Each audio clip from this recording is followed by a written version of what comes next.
My name is Gords, also known as MC WizKid. Welcome to Series 1 of the Pod Noodle.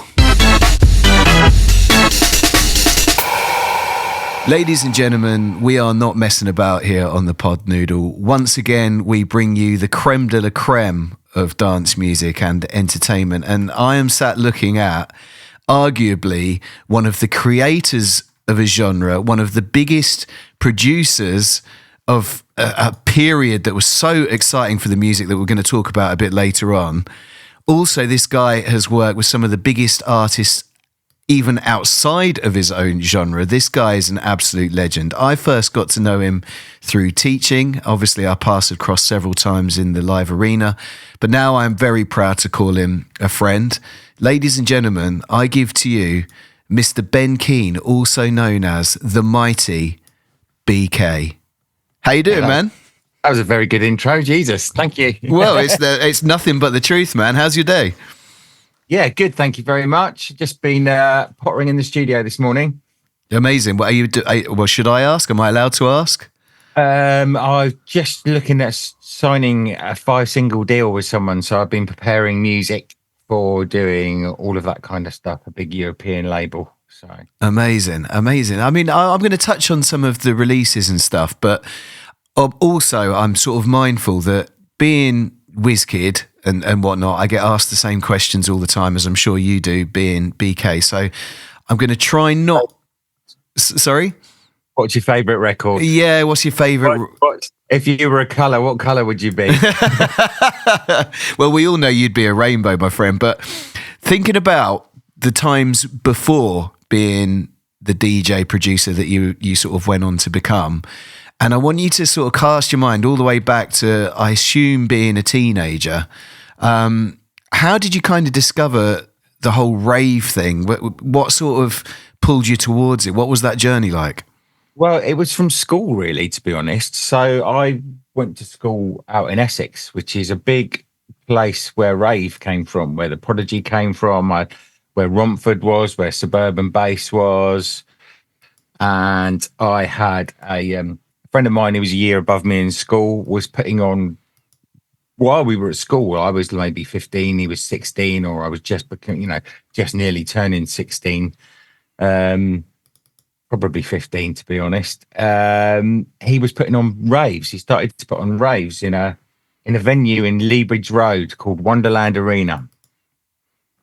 And in fact, I think one of his very first parties, as if you think back now, I think it was Prodigy, Carl Cox and Shades of Rhythm. Now, if you imagine you having to pay for that lineup now, that'd be absolutely crazy. And that's how I got into it. I got into going to those parties and driving around London with him in his car, handing out flyers where you could park anywhere back in those days and run into a record shop or a sort of place and drop off flyers. And yeah, and he had a party. It was called Elevations and Volatile State. Right. It was and one of when they eventually split, obviously Elevations continued and became Moondance. Wow.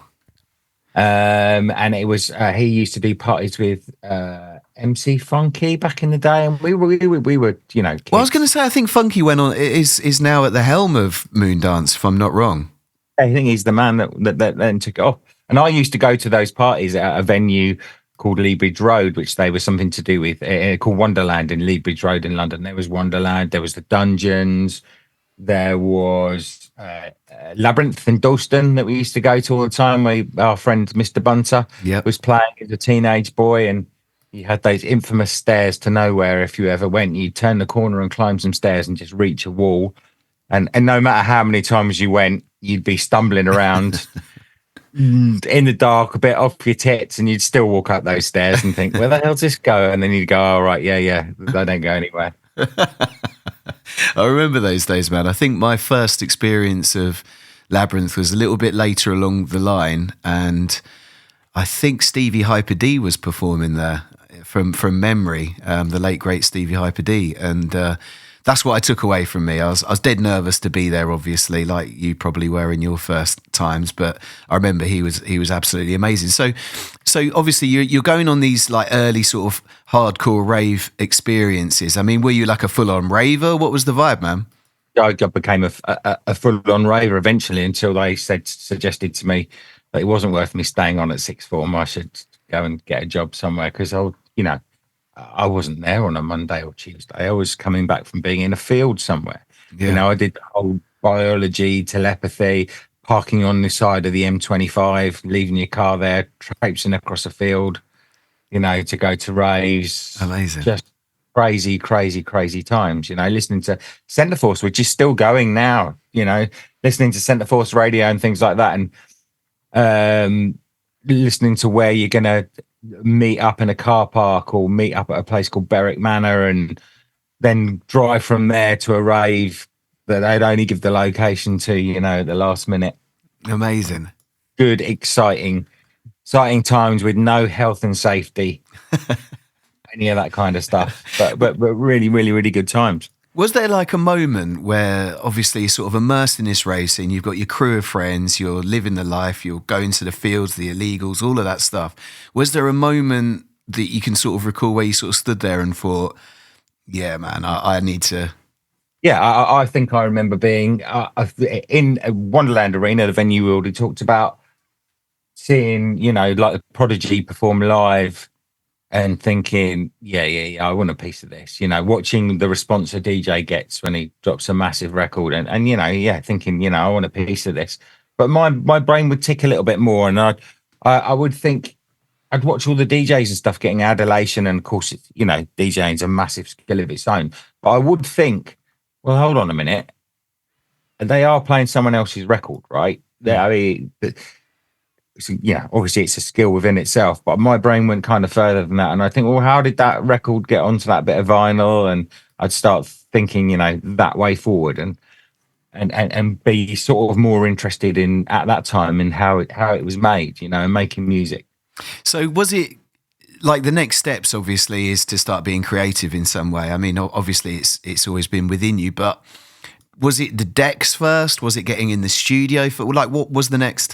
I had my own decks. I had the old Sound Lab belt-driven things with the yellow and blue Newmark mixer that everyone had back in the day. Yeah, man. I had all that stuff. But then I started to, when I left school, I worked in a record shop for 5 months. Not a long time. And while I was working there, I wrote off to recording studios to try and get a job in recording studios. And I put myself on this little course so I learned about MIDI and learned about all the jargon, so I could go and give it the spiel at these interviews. Yeah. And wrote off to loads of places. Eventually I got an interview at a place that down in Carnaby Street in London called Macasso Music. And they did some record stuff, but mainly music for TV ads and films and stuff like that. And I got a job as a T-boy there. A T-boy Stoke trainee engineer, managed to get the job there. I was 18, something like that, I think. Wow. 17, 18. And I got the job there, and I was a runner, so I used to drop tapes off to all the editing suites and loads. I mean, you drop tapes off to the editing suites, but you'd also, back in those days, make the pint of Jack Daniels and Coke for an artist that was coming in, or skin up for someone, all those duties as well. But at the same time, you'd be learning, the engineer, like the old days, you'd have a big mixing desk. Yeah. The engineer would sit there, the main engineer, and go, right, can you plug that reverb into channel 1, channel 2? And you'd start by doing that, by becoming a tape op, or literally swapping the old 24 tracks around, taking them off, putting a new one in, queuing it up, loading the tape machines, tape opping. And during the course of that, you would learn how to become an engineer yourself, and you learn from people that have been doing it years. That's amazing. And was there like famous artists passing through at this point as well? I mean, I did have a few artists come through. Yeah, I know Kate Bush had an album thing there, and Suggs was there a few times. Wow. And stuff like that. But it was mainly film stuff and TV stuff, which was a brilliant education, because when you work on film and TV stuff, and especially in that time, an advertising company would come and say, look, we've got permission to use Michael Jackson's badge from the publisher on this commercial, whatever they're trying making the track up, but we can't use the original recording. So can you duplicate it? So can you copy it and make it sound exactly alike? So by doing that loads and loads of times, you learn that, okay, that's a 909 kick on those sort of records, or that's an 808 hat. And you literally get the ability to listen to a record and go, all right, yeah. That's a 606 hat, 707 snare, and you learn all this wealth of information by doing that stuff. And one of the guys that was teaching me there was a guy called Toby. He used to go to a club called, there was a gay guy there called Toby. He used to go to a gay club called Heaven on a Friday night, and another club called Trade. And he took me out, or we went out on a night to go and see Heaven and go and see people like Mrs. Woods and Blue Peter and the Sharp Boys DJ back there. It's all around the time where it was React Records in the UK. Yeah. So it was Age of Love, Quench Dreams, Shinny, all those records were the Yeah. And we started going clubbing together pretty much every single week. And that's when I discovered the kind of hard house kind of vibe, or it was called techno really in those days. Techno or trance even. It wasn't really called hard house. And that's when I discovered DJs like Tony DeVee and all the Trade lot who were, some of the originators of that sound. And that's how I discovered it all. And at this point, you're just kind of going along with a friend and sort of getting to know these people just by going out clubbing. No, not even getting to know the people in the clubs, just being a clubber, just going out and dancing and being a clubber for 4 or 5 years, and doing that but then eventually what happened is I used to start going back to the studio when it was closed, and I had my own set of keys, and I'd let myself in, because at that time you couldn't have any of your own recording equipment. But only if you were mega rich, samplers cost thousands and thousands of pounds.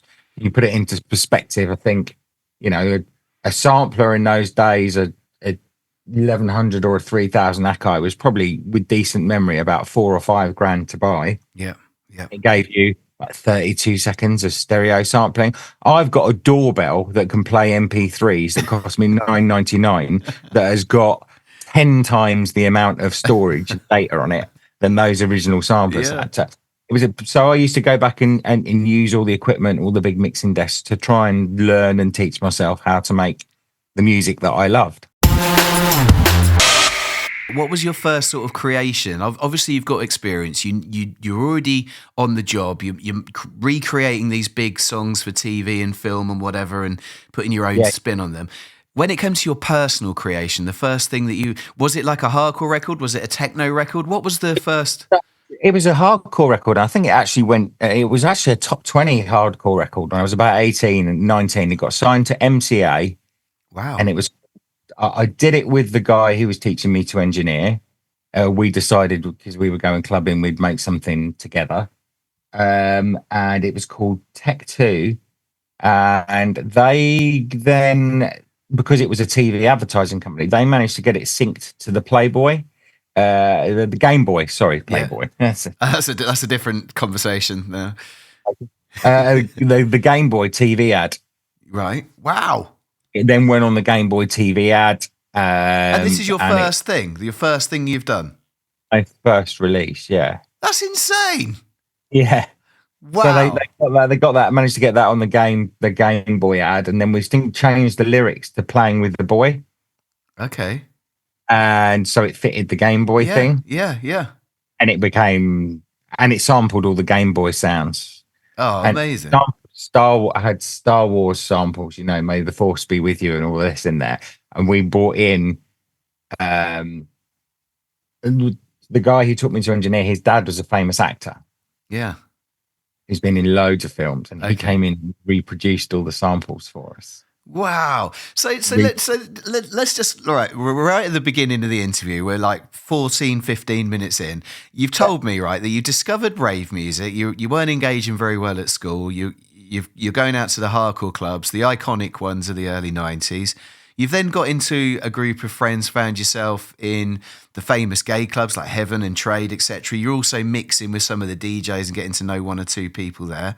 At the same time as this, you've landed a sweet job in a recording studio where Kate Bush and others are passing through. And the first time you make a record, you end up on a Nintendo commercial. Like, this is like really does feel like this was meant to be, doesn't it? Yeah, I mean, it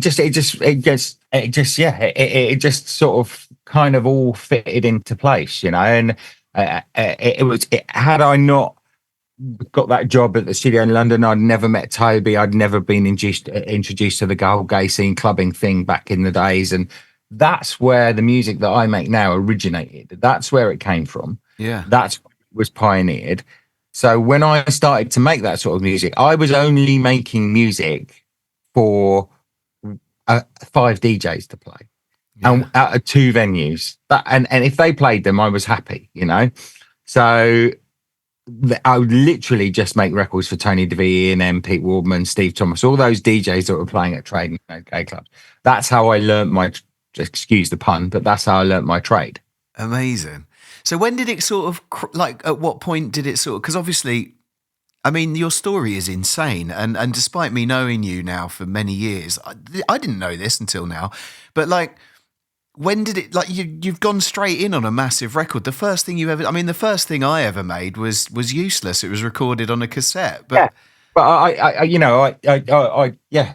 but I had that, you know, I was being trained. I had the help of the Toby who was there, you know, and we you know, we were both engineers, so we knew, like, I was becoming an engineer, so I knew the technical aspects of putting it together and all that kind of stuff. And it was a lucky, you know, it was a lucky link up. The fact that I was working at a company that dealt with music for TV ads, and then it all the stuff that music was massive at the time, and kind of all the stars aligned for that. Yeah, I mean, that led us, you know, then working at PWL's studio together, which didn't go anywhere. We made a couple of records down. We went to the Bunker.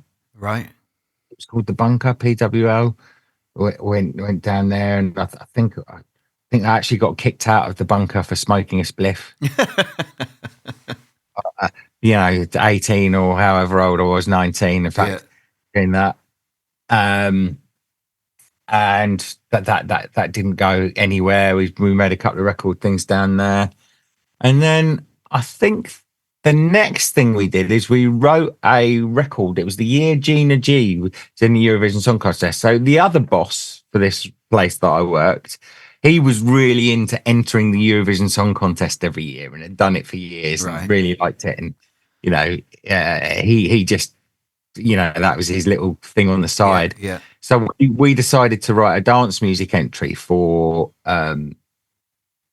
Eurovision Song Contest, and not long after this saga, and it got into the final 3 for the UK. Wow! So we lost to Gina G, basically, who then became the entry. But we got to go and do Top of the Pops with this. We were on Top of the Pops doing this. So is there video footage out there of you doing it? Video footage out there of me doing it. Yeah, actually, now if I look at the clothes I was wearing, they're bang back in fashion now. You'd be at the pinnacle, at the heart of be at the heart of fashion. If I look at stuff. Wow.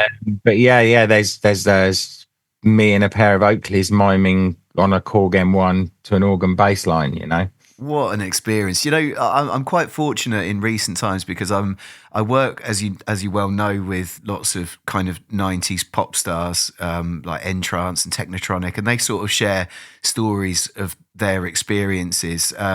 For example, a few weeks ago, I saw Tim from Utah Saints, and he's got obviously many. You probably know him, yeah. He's got many stories of Top of the Pops. What was that like, man? I mean, I never got to go. I would love to. It was tiny. It was really small and tiny. You just don't realize how small it was, you know. But yeah, it was the BBC, and it was small and tiny and shockingly small when you get there. Yeah, you're like, I think it's a big studio and stuff like that. You know, there's not a lot of people, and it was full of prepubescent teenage people, spotty teenage people dancing and saying woo when they were told to. It just sounds amazing. Wow, that's amazing. So Period. the music's kind of split in now, right? So it's, hardcore's kind of gone in one way. You've got jungle and drum and bass and dark side and whatever you want to, flip a coin at. You obviously had house is now also going in different directions. You've got the tech, the funk, there's hard house is sort of emerging via the techno and a bit of a fusion of some of the hard, like where did you position yourself at this point? Because obviously you're quite neatly amongst all of it. So yeah, I mean, I've just followed what I was clubbing to, and the clubs that I went to, they progressed musically. So they were originally, even the gay clubs were originally playing sort of hardcore stuff, Yeah. when I first went there, but combined with stuff like your Age of Love, your kind of European techno, I guess, back in those days. And I just sort of moved with the sound, and that sound became, there was other clubs like Sex at Café de Paris with DJs like Princess Julia and Rachel Orban, and they were playing, records like, do you remember Who's the Bad Man You Can Drop? Yeah, of course, yeah. Express 2 and amazing. stuff. I've got some of those records behind me, actually. Yeah. It progressed into all that kind of stuff. Say What, Express 2, Who's the Bad Man? And then that kind of became Hardbag, and with DJs like Pete Warburton. And I just was in that scene. So I just followed as the music progressed. I progressed musically with it, Yeah. That's insane. So you just sort of followed your heart and kind of went with it. Also, another question I sort of have now, obviously you're kind of immersed in the whole gay scene, and as a straight guy, how was that? Like, how did it just feel natural? Was that ever? The whole point about that scene is you were going there, like, unlike, so at the time, a lot of, I guess straight events or raves were not in so much in clubs. They were in venues. They were in warehouses, fields, blah, blah, blah. Whereas the gay scene was doing the club thing. Mm-hmm. But it was people that went there, but you went there for the music. You weren't there because you were out to try and pull someone or blah, blah, blah. You were there for the music. So it was kind of irrelevant. It didn't matter. It was just unity. Because that's one of the whole things I loved about the rave scene, is that it didn't matter who you are, what race you are, et cetera, et cetera. You could just dance together. You'd meet loads of great friends from all walks of life. And I guess it's a similar vibe. I said this before, yeah. Like, one thing that Trade, which is the original kind of hard house club, and it was the after hours gay club. It started at 4 o'clock in the morning on a Sunday and went on till 4 o'clock that afternoon, a brilliant, absolutely amazing place. Still the best place I've ever DJ'd or been to all these years later. It doesn't take enough credit for developing inclusivity. It was inclusive before the word inclusive was a word. Yeah. If that makes sense. Yeah. It's a buzzword now, isn't it? Everyone wants to be inclusive. Yeah. But you'd go down Trade and you'd have, straight boy from East London, me, who went to school in Essex, dancing next to a bank manager dressed in drag from, everyone was down there, and we were all there for the same reason. And those sort of clubs completely broke down barriers. And if you think, you take that further, Tony DeVee, who's a gay DJ, has become an icon to hundreds of thousands of straight boys across the world. Yeah, do you know?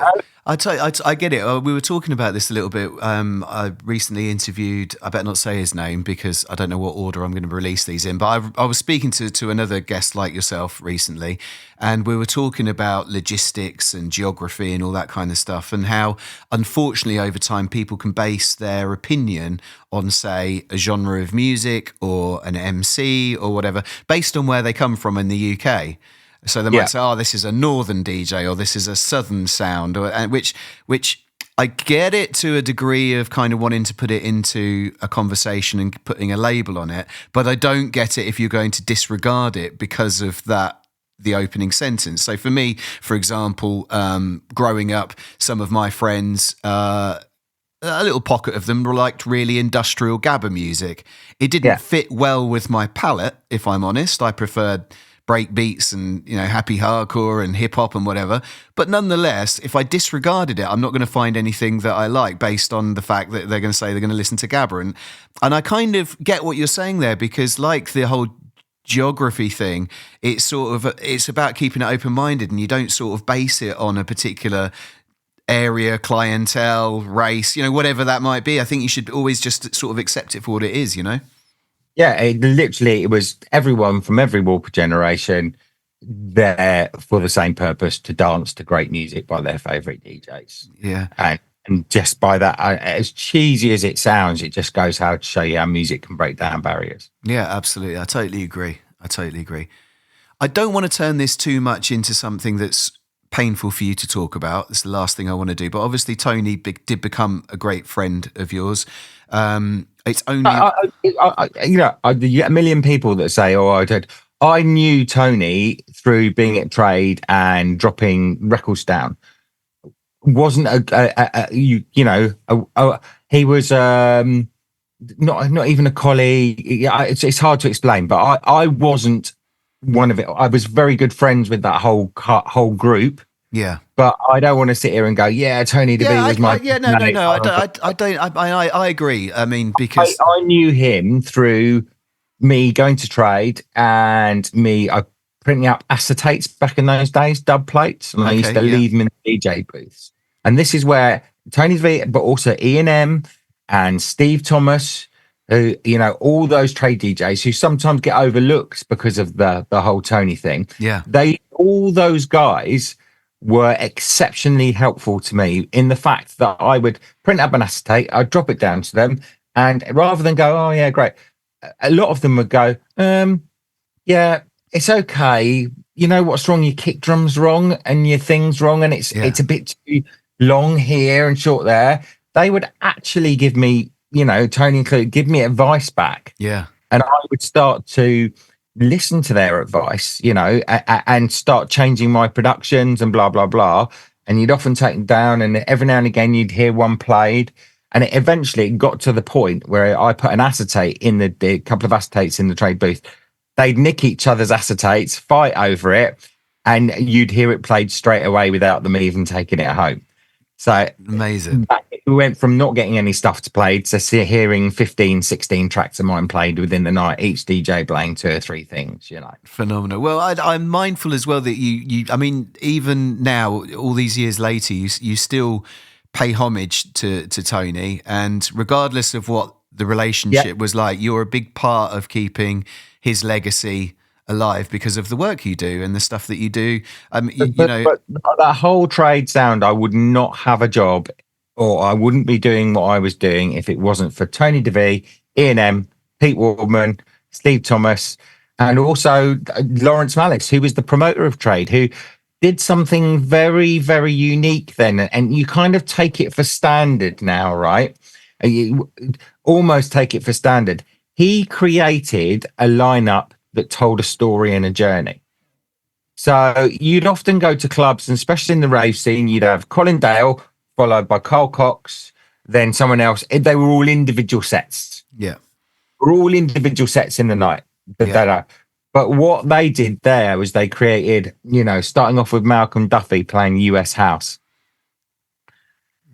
into Alan Thompson, who plays tougher US and tribal, and it would pick up, into Steve Thomas, who'd play the Tripoli tracks, slower hard house, chunky, tough hard house, into Tony, who'd play the tough hard house into a bit of techno, and then into a bit of the European hard house, then into E&M, who'd just nail the arse out of it with the hardest European, you know, and by this time it's, you know, 11 o'clock, 12 o'clock in the morning, the next afternoon. And finished up by either Tony. Originally it was Tall Paul, but my favourite, my kind of real clubbing lineup was finished with Pete Waldman, who'd bring it back round to being a bit bouncy and happy. Just when you thought, "Fuck me, I can't take any more of this," boom, on Pete Waldman would come with a bit of bounce and happiness, and the place would go absolutely ballistic again. So, you know, what they created there was that first thing of DJs in a specific order, in a specific set, and you were booked to play a specific time with your sound fitted. Unlike now, where you go, oh, I can't do 1 till 2 because I've got another gig. I'll have to play da da da da da. No, this is where you were playing. You play in that time, or you don't play. And it was one of the hardest places to get a gig there. I was very lucky to become a resident there eventually. Well, it was well deserved. So yeah, big shout to Trade. Amazing.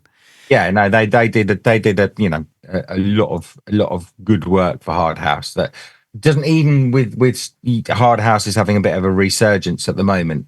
And you watch young kids, 20-year-old, 25-year-old kids, 20-year-old kids, whatever they are, playing some of those old Trade records. And I know they don't know the history of it and where it came from, you know? Yeah, fantastic. Well, you've just said the buzzword, Hard House. Obviously, Yeah. as I said in the intro, right, you're part of the heartbeat of that music. Now, I'm not saying that you are the be all and end of it. That there's a collection of people, much like there is in any genre, you know. But nonetheless, you're one of the major arteries within that genre. Was there ever a moment? And we'll talk a bit more about Hard House in a second. But was there ever a moment where you just sort of looked at what you had created and you were looking at thousands of people on the dance floor every weekend and multiple shows all over the world?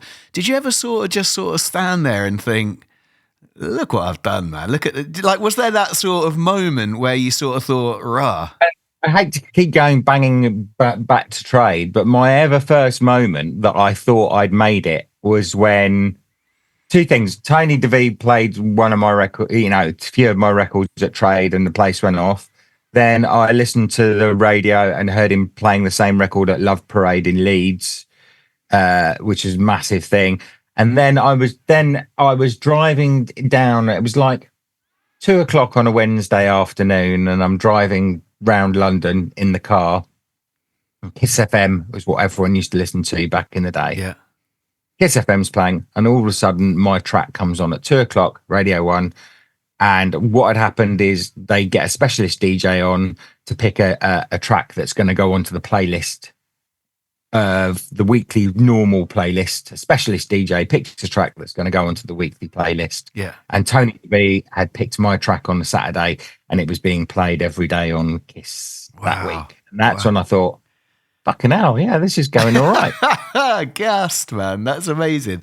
And was there any sort of moments like where you've sort of, well, I know because I'm speaking from personal experience, there's moments and there's little sort of flowers that appear in your career, and they some of them are right at the beginning, some of them are halfway through, some of them happen randomly the other day type thing. So I get that the flowers always appear when you're least expecting them to, but was there sort of like, you know, obviously you were touring Australia, you're going to Germany, you're going all over the place, man. I mean, Hard House was blowing up, and with that, you obviously, I know that famous actors like Nick Frost and other people are obviously latching onto the music and following you. I mean, talk to me about that, man. It must have been nuts. It was crazy. So I would, even if they were in the UK, I was probably doing 5 to 6 gigs a weekend. So I would, so most of it, it's a lot of it. And you look back now and think, God, I wish I'd have saved all my passes, and I wish I'd have saved my wristbands and all of that. But at the time, it was such a whirlwind just to hold it all together. Yeah. You know, doing 5, 6 gigs at a weekend, and then you having to produce in the week as well. You got a remix to do for Ministry, or you got, Dave Pearce I was doing some remixes for, and what was his like, Data Life or Data, whatever that was back in the days. Yeah. So you had working. So at the time it was a whirlwind to hold it together. I'd literally leave my house on a Friday night at 8:00 and get back at 8:00 on a Monday morning sometimes. And having been in loads of clubs, a hotel, and whatever, or I'd flown to Canada and back. Yeah. Done one gig in Vancouver, one in Edmonton, and then flown home. Yeah. So it was just a whirlwind at the time. So you just caught up in it so much that you don't have that time to actually step back and go, whoa, what's going on here? Yeah. You're just so busy organizing it and doing it that you don't realize until after that you go, fucking hell, how did I do that? I've been to New Zealand for New Year's Eve for one night, for one gig. Amazing, amazing. And was there any sort of times where you've met someone famous or whatever, and you've kind of gone, shit, it's so and so? You know, like, was there? Do you have any? Because I had a couple. I'll give you an example. Gamma and I played in LA. I suppose it's probably 2008, 9, 10, or somewhere around them. And Woody Harrelson came out to watch us. And he was absolutely, well, I better not say in case I get sued, but he was having a good time, shall we say? But nonetheless, that was like, rah, that was mad. Equally, I met Tiny Lister, who was Debo from Friday. I got to sit at the table with him and have some food and everything, which was nuts because I'd watched it. Was there moments like that where you saw? Because obviously, I mean, Hard House arguably was bigger than hardcore at this point. I mean, it was ginormous. It was massive, and yes, you'd see faces, you know, especially in some of the places, some of the gay clubs, you'd see the guys from the Pet Shop Boys, you'd see Boy George out and about, wow, all those, you know, all those kind of people. But the trouble is, you were in and out a lot of the time. Then, when it was at its peak, I would get there 15 minutes before, play your set, and then you'd have to go straight away to make your next gig. So the actual socializing and the mingling wasn't so much on the cards back then, you know. And it's only like you speak about people like Nick Frost who were into Hard. At that time, he wasn't Nick Frost. I suppose he was still Frost, a raver sort of thing. He was one, you know, he would have just been a clubber or a raver who was out and about. Not just, but you know, he would have been. I know what you mean. He hadn't developed into his career that he developed into. So, but there would have been loads of people like that out and about raving in those days. And that's the real beauty of the hard house scene, and probably the hardcore scene as well, is it wasn't about famous people. It wasn't about that. No one gave a fuck. Yeah. It was about going out with a group of mates, dancing to the best, most upfront music possible. Yeah. Having a great time, and you didn't care who you were. You didn't care. You'd meet who you were dancing to, but you wouldn't be like, "Oh my god, there's a." It wasn't that. You know, people weren't trying to be glitzy and glam and that. They were trying to rave and have a good time. I love that. Revolution. Yes. Obviously. Still going 22 years, 23 years later. We need to talk about it. I know I hate to talk about it because I know it's an obvious question. I know it is. But, you know, that is one of your many calling cards. I read some facts on you as well. And between 95 and 2005, apparently, you wrote and released over 100 records. That's nuts. But let's talk about Revolution. Those records would have had 3 tracks on as well. That's absolutely, you were just a machine, but by the sounds of things, you were making bangers since day one. But let's talk about Revolution. Obviously, it's, for those that don't know, it's a huge hard dance anthem. It's recently, over the past 4 or 5 years, had a sort of come back into flavour with really famous sort of obsolete techno DJs round to big, main room DJs dropping it. And as Ben's just, it's over 20 years old. I mean, when you were making it, was there a moment when you sat there and sort of went, "Oh, this is a banger," like, or was it just like all the other millions of records you've made? I was doing the label called Nucleus at the time, and I'd gone from making TV and film music, and I'd started working as an engineer for Nucleus, and I was doing stuff on the side. I was doing, there was a label called Media Records. It wasn't Nucleus at the time. It's called Media Records and UMM, and they were doing house stuff and all other bits and stuff. And I was going to trade, and I was doing stuff on the side. And I think the stuff I was doing on the side was doing just as well, if not better, than the stuff I was engineering for as a day job. Yeah. And that's when they said, "All right, let's bring that into what we're doing there." And we started to make the Hardbeat EPs. And at the time, I was engineering there for Stu Allen. Wow. Doing the clock stuff and some of the Visa stuff for Stu Allen. He was a massive sort of hardcore DJ, a massive influence on the whole dance music scene, especially up the north of England. You can't mention his name without, and anyone that's into dance music was probably introduced to it by Stu Allen's radio. Well, do you know, when obviously I was fortunate to work with him on several occasions throughout my career, and even back to being a raver at school and listening to cassettes of him at Amnesia House and whatnot. But when he passed, my mum, who is now 77, heard that he had passed and mentioned it to me. So even my mum, so that's the generational thing that Stu had. It was, you know. Yes, massive. In fact, he taught me loads on how you should arrange a track so you can mix it in properly. This is where I learned. This is why I got better at what I was doing, because I was engineering for Stu, and he'd be like, right, 32 bars before the bass comes in. I learned all of that, a lot of that from Stu. Amazing. Sitting in the studio with Stu, you know, a lot of stuff I learned from that. And I developed this sound there, this hard beat sound, which was my kind of sound with this very knocky kick drum and offbeat bass and rave and Hoover samples and all. And that sound had got massive. It had got really big.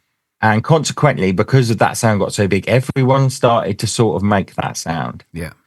So when I very first started making that sound, everyone was playing hard trance. So when they played one of my records with this knocky kick and offbeat bass line and almost quite monotone, it would sound completely different. And that's why it would get a response. Yeah. The kick comes slamming in. So what I did is when everyone started to copy me and sample my kick drums and sample that kind of sound became the norm for hard house, I thought, well, why don't I do the opposite again? I'll make something a bit more musical with a softer, rounder, fatter kick drum, but he'll be able to play it in hard house sets. So it was a conscious thing to go, you know what? I think I'll just make something, you know, I've something that's the opposite to what everyone else is doing. And I suppose it was a bit of a gamble at the time, but I needed something for my DJ sets, which was a bit euphoric. It gave you that euphoric moment. I kind of identified that, yes, you can have your screw face moments and head down and blah, blah, blah, but you need those hands in the air, euphoric. Absolutely. I call them MDMA moments, those bits that, you know, send people off the edge and add a little bit of emotion and thing like that. And so that's why I did Revolution. That's why I tried to make something a bit more musical with Revolution. And that was combined with the time of with wanting to sound too geeky. Before, I was making all my music on a machine called an MPC 60, which was a dedicated standalone sequencer drum machine. Well, they use it a lot in hip hop, don't they? Dr. Dre, etc. Yep. Yeah. And it was the first, I think, one of the first or second tracks I'd actually made when I moved onto a computer, onto a Mac, and started to use Logic. And it was it was the first. So I was finding my way about, but sometimes new is fresh as well. Absolutely exciting. New things allowed you to work in a different way and do new things. Like the riff, the famous sort of riff sound from Revolution came from a outboard virus synth that I had. Yeah. But then I put it into the computer, and there was a program at the time called Recycle, which allowed you to chop it up and move it around, and I made it more staccato. Yeah. And then that went into the sampler, and I could add portamento to it, and I could have a bit more control over it, and that's how that vibe and that sound was made. You know, so it was a bit of a thing of moving over to new equipment, as well as I trying to move and do something different from the other hard beats, because a lot of those hard beats are essentially, you know, that was my sound, but they're kind of the same record. Yeah. Yeah. I get it. Sound, it was a thing, but they're the same idea. They're the same ethos behind each record. So I was trying to do something different. And I remember, I think the very first time I ever played it out was in Hereford at a club called Naughty But Nice. Okay. I think it was there, or Storm. Storm was the very first time. That was the big one over in Leicestershire, wasn't it, Storm? Yeah. I think it was maybe Naughty But Nice, and then I tried it out again at Storm for like the second time or whatever. And I put it on at Naughty But Nice, and usually when you play a record that no one's ever played before, I put it on, and the place went absolutely batshit crazy. And I was like, oh. All the DJs were like, what's this? What's this? What's this? Yeah. You know, everyone got where it kicked in. Everyone cheered at the right points. Everyone, when the bass line dropped for the first time, because it was a rolling bass line from the offbeat bass line, all that. I was like, oh, wow, okay. That's all right. That's okay. That seems to go all right. And then I just remember playing it again probably at Storm, and then maybe at Crash. There was a club I used to play in London regularly called Crash Convergence. Then playing it out there, and every time I put it on, it would be like, wow, yeah, this is going down really well. I mean, you know, I'd already had records like Music Is Moving and Badass and all out like that. Yeah, we can't sleep on that. I mean, Music Is Moving is ginormous. I think it's been sampled to absolute death, hasn't it? Yeah, I mean, yeah, it was just sampling in the first place, but it was it was like loads of. I'd had big records, if you know what I mean, but there was something a little bit different about when you played this one. Yeah. But what happened with that record is because I'd made the kick softer, because it was a little bit more trancey, it leaked out. It came out of the hard house scene. It would become the last record in a big trance DJ set. Yeah. You know, they could then play it. Yeah. And just add a bit more energy, I suppose. Yeah. Brilliant. Yeah, play it. And then, like, I don't know, breaks DJs started to play it as well.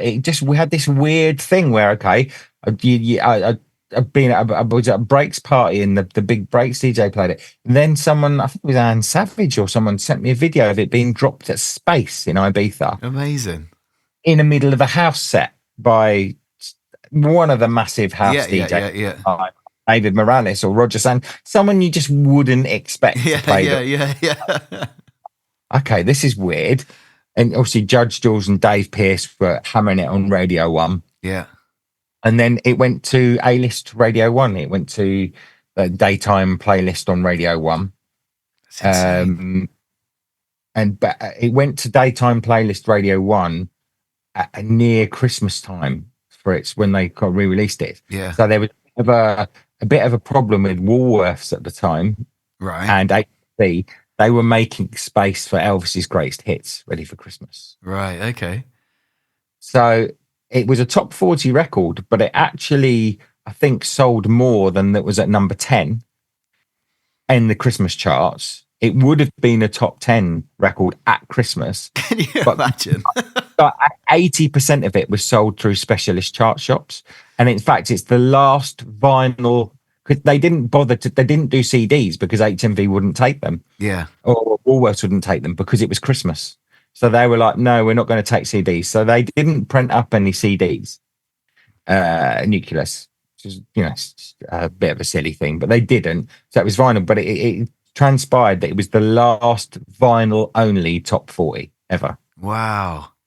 So the story is just released on vinyl to enter the only vinyl only top 40, last ever vinyl only top 40. That's just mental. I mean, and like, I mean, some of the, because obviously I follow you on social media and I see you resharing these sort of cool, trendy DJs from every country in the world. I should point out, we're not just talking about America or UK. These young girls and guys are from everywhere, every continent. And they're playing a record that is essentially, in some cases, older than they are. I mean, how does that feel to know that you've sort of... I mean, it's a bit like being a pop star from back in the day and the song still gets spun. You know, like Mariah Carey's Christmas song comes out every year. It's like, it's still smashing it. It must be nuts. Well, it started to get a resurgence, like you say, maybe 3-4 years ago, where techno DJs were doing a thing... and the DJs, there was a bit of a trend to play an out-the-box record in your set. Yeah. So they'd play their normal stuff, and then they'd play an out-the-box record, which would blow up on social media, and everyone would go, wow, oh my God, I can't believe you played that. Yeah. You know, reason, everyone just picked Revolution. And, you know, Charlotte DeWitt played it, Amelie Lenz. So Alan Fitzpatrick was banging it, wasn't he, for a bit? Everyone, literally everyone dropped this record. I've even got a clip of Adam Bayer playing it at Print Rooms. Wow. Works in London. They all started playing the record. It got a load of hype again, and I was speaking to Alan Fitzpatrick at the time, and we did a new version of it that was released on his We Are the Brave, and we kind of got the who's who of everyone to do a remix. Rainer Zonneveld did a remix, and loads. It was a big sort of remix package, and I did a new version. And yeah, a lot of people played Rainer's, but a lot of people played the new version that I did as well. Yeah. So for me, being among the new breed, but then still having the version that was played by everyone else was a good move, if you know what I mean. So Yeah, it was a DJs gift. like Anna and everyone was playing it again. And I thought, yeah, that's great. It's going to have that. It's going to peak. But that was 2 years ago now. And I'm still tagged 15, 20 times a day with people playing the record at massive festivals. Yeah, well, I remember. So for context, Ben and I often work on educational programs for the Lisa Lashes School of Music. And I remember Ben being stood in the basement at one of the venues before COVID hit. So how many years ago was that? 3-4 years ago? And you'd been tagged to some video of this ginormous festival, and it was being dropped there. So I think you're doing yourself a disservice. This song's been banging it for 4 or 5 years, I reckon. Yeah, again, it just doesn't seem to stop. It just seems to stop, but the DJs just get younger that are playing it. It's just become a bit of a hard music sort of anthem, really. I love that. Well, listen, if you are dipping into this podcast from happy hardcore or jungle, drum and bass, hip hop, TV, whatever reason you have found yourself listening to this interview, jump on your Spotify, jump on your YouTube and check it out. Absolute banger. And now you can kind of talk to your friends about the backstory. Amazing. I mean, I find it utterly fantastic. But I can't as well. Another thing I want to touch upon is something that people often might sleep on when it comes to you, Ben, is the fact that you've worked with countless commercial artists. So you've done stuff with Lethal Bizzle. I remember you telling me stories of hip hop artists in America. Talk a little bit about that, if you don't mind. From working in a different studio, I did a backing track for Lethal Bizzle. I lose track of all this stuff, if I'm really honest. It's mental. But yeah, I did commercial stuff, pop stuff, and also I do a lot of house music on Toolroom as well, under the guys Tough London with a production partner Sam Townend. Do stuff like that for those guys. Work with Mark Knight, artists like that on Toolroom. Was it Todd Terry? Was it Todd Terry that you did some? Todd Terry, yeah, I did a collab with Todd Terry as Tough London as well. So yeah, there's a list of sort of big artists in different genres that I've done stuff with, and I was doing a lot of the Tough London stuff a few years ago. I'm still doing it now, but the hard stuff has just come back round for me. Yeah, quite a lot, and it's my original sound, and I'm noticing like the gigs are changing again, so they're going from club shows, and I've got the festivals are coming back in and stuff like that. It goes in cycles, doesn't it? Yeah, totally. Well, thanks for talking about it. I've got a couple more things that I want to go to, and then I will let you get on with your day because I'm mindful of time, and we're sort of at the 50 odd minute mark, so I don't want to keep you much longer, and I really do appreciate it. So the first thing is, before I get onto my silly questions, and of course there's always going to be silly questions because it's me, but first of all, you've talked a little bit about Tough London. You've talked about how busy you are. Obviously, you mentioned at the beginning of this interview that you're working on a 5-track EP. What happens tomorrow? So a lot of what we've talked about is reflecting and looking on what's already happened. What's next for you? Like, where are you going? What's your plans? I have pretty much just in the middle of this month sorting out the whole year's release schedules. So I've got a lot of stuff, some stuff coming out on Armada. I work with Armada quite a bit. Mm-hmm. I was up there. I've just been up there recently over to Amsterdam to sort some stuff with those guys. And I have a release that actually I believe that you're on. Oh, yeah. Which hasn't been announced what label it's coming on yet, so can't say that yet. But that's scheduled in for a few months, 2 or 3 months time. I'm not sure. They're just working on the release schedule now. It's a track that I worked on for a massive DJ who's absolutely smashing it at the minute, and it's been signed to their label. And I'd originally used a bit of a sample, and you wrote an original rap. Put a new spin on it, I suppose you could call it that. Yeah, Ben very kindly approached me and asked me if I'd be interested. I should point out, for those of you that listen to me for my raps and things like that, you're probably not going to even know it's me when you hear it. If you hear it on the radio or in a set, you might not even identify, but it was a really fun project.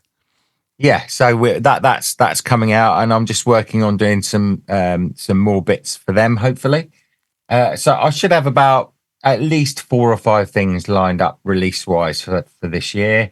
And then just looking at populating the diary with gig stuff at the moment, which is going really well. Got some festival stuff in there, quite a bit of abroad stuff.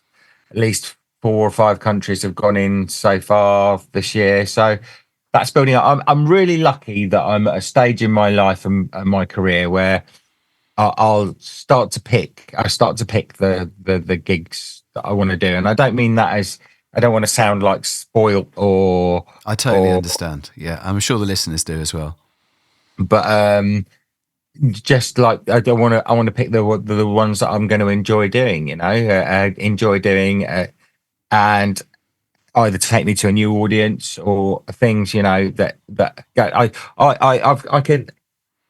I enjoy being in the studio so much, and I have got so much going on in the studio that to take me away from that to do the live gigs, which I absolutely love. And I'm probably enjoying DJing more now in the last year than I probably did during the whole of my career, because I'm so kind of relaxed and enjoying it now. Yeah. And you're kind of in a place where you've got nothing to prove. Yeah, just having fun. Not practicing around to make a living. Yeah. I'm enjoying it more, and I'm probably more creative and having more fun with my DJing now than I ever did. So that's the next step is I'm just going to concentrate on doing the ones that I want to do. Amazing. Well, ladies and gentlemen, make sure that you check out and support Ben with his forthcoming releases. You've already heard that since the first record he ever made, he's been making bangers. And also, I wouldn't be sat here talking to him if his songs were rubbish. He's absolutely phenomenal and one of the most talented people in my phone book. So please make sure that you check out all of his stuff. Also, you can check Ben out live at several different shows, including Tidy. The list continues. We're also playing together in Corfu for Unity in the Sun for our mutual friend Billy Bunter. So get yourselves out there. Make sure you're supporting everything that BK does in his various guises. Now we get onto the silliness. This is right. Okay, so I've got 2 last sections before I let you go. And this first one it's not a quick fire, but nonetheless, I'm going to ask you a question, and I don't want you to overthink it, but nonetheless, I don't want you to, not give it some consideration. Does that make sense? Right. Yeah. Okay, so you've been at a gig, you've been on the motorway, right? You've pulled into the petrol station and you're inside, you've put the petrol in or whatever you've got to do, and now you're in there. And as you're walking towards the till, you are greeted by all of the confectionery. And what I mean is the chocolate bars, the sweets. Yeah. What are you reaching for? Jelly tots. Jelly tots. I have to think about it. Amazing. Jelly tots are my go-to car thing. Always sit in the car, have some jelly tots. I absolutely love that. So you've grabbed your jelly tots and you've turned around, and now you're looking at the drinks, and you need a drink to accompany it. Obviously, there's Pepsi and Sprite, and the list continues. What are you getting? Coke Zero. Coke Zero. Always Coke Zero? Just the go-to? It used to be Diet Coke. Diet Coke's really addictive. I think it's more addictive than Coke Zero. Do you know? So just a Coke Zero, I think. Yeah, nicely done. Okay. Well, it's come to later on in the journey. You're driving along, and it's got to about the point where, you can't be bothered to cook. It's just been one of those weekends. You're feeling a bit drained. You've done a few shows. You've had some junk food to keep you going through. The only thing that's left open is chain restaurants. Right. So the Chinese is unfortunately shut. The Indian restaurants. So there's all of the. Also KFCs. Yeah, you get the idea. Which one are you going for? Oh, gee, it's a hard question to answer, that one, because it all depends on the time and the moment. Yeah, I know it's a hard one, but I'm going to have to push you. It's probably got to be McD's, isn't it? Yeah, you're going for a Macca's. On the motorway, you can't go wrong with the McD's on the motorway. And McD's I should imagine. Although, yeah, it would be a McD's, definitely. McDonald's, ladies and gentlemen. If we're talking fast food, kind of just motorway fast food, It would have to be, but I'd regret doing it as soon as I'd had the last mouthful. Yeah. Like, fuck, I shouldn't have eaten that. Yeah, you feel impure and need a shower. And then you feel hungry like an hour again later. Yeah, 30 seconds after you finished it. No, absolutely. I would, and it sounds so bad, but if I would probably rather stop off at M&S. Yeah. Waitrose. Yeah. On the way. It sounds very, very middle class. Yeah, I know. But, You'd never guess you're a white guy after you said that. But anyway, right, for our last section, the last piece of the puzzle is, I'm going to play my little ident right now. Oh, yes, this is highly recommended. So, what I need from you, and this is going to be quite tricky, but I can edit it down if you need time to think, is the first one. I need a highly recommended by, it doesn't have to be DJ Cool. This can be a personal recommendation from your regular, chilling with your missus or type vibe. But I need a film. What film should they go and check out? I couldn't. Do you know what? Just because it's just been Christmas, I'm going to say The Muppets Christmas Carol. Oh, what a banger. I love Because it's been Christmas. Recently, we're recording this in January, whatever time this goes out. But that was something that was just reminded to me lately. That was such a banger of a film. It absolutely was, man. Muppets are slept on, Okay, TV show. Is there a TV show that you enjoy? Loads of TV shows that I enjoy. I do like watching the series. I'll just say what I'm watching at the moment. I'm watching Glitch at the moment. Ooh, I've not heard of that. What's that? So it's about a small Australian town, and some of the people in the town come back to life all of a sudden. Not like zombies. Yeah. They just come back to life. So you can imagine someone's come back to life.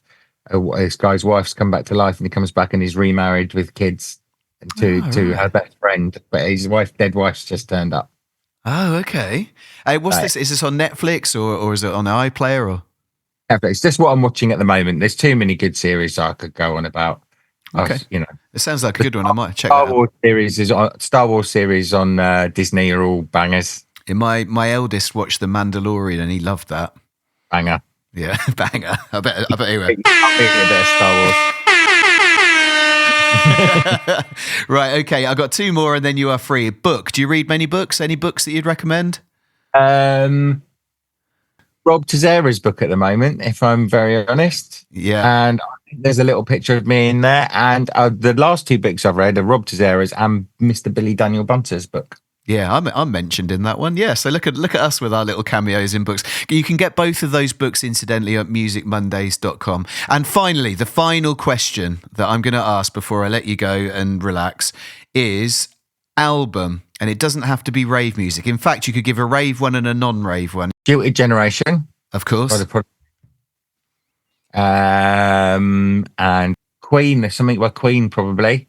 Queen, okay. Excellent. The one It's a Kind of Magic. I've forgotten the name of the album now, but all that kind of era. I love that. Well, ladies and gentlemen, there was... Oh, yes, this is highly recommended. By the legend, the icon, the musical god that from his very first record was making absolute fire. When you go look in an encyclopedia and you look at cavemen rubbing sticks together to make warmth, this guy came naturally if only they had had a BK around. Ben, thank you so much, mate. It means so much for you to give up your time for this. Thank you, bro. No worries. Thanks for having me. Thank you. Big up. If you enjoyed what you heard here today, then please like, comment and subscribe. Also, if you have any comments, suggestions or anything else, ping us an email on thepodnoodle@wzkd.co.uk.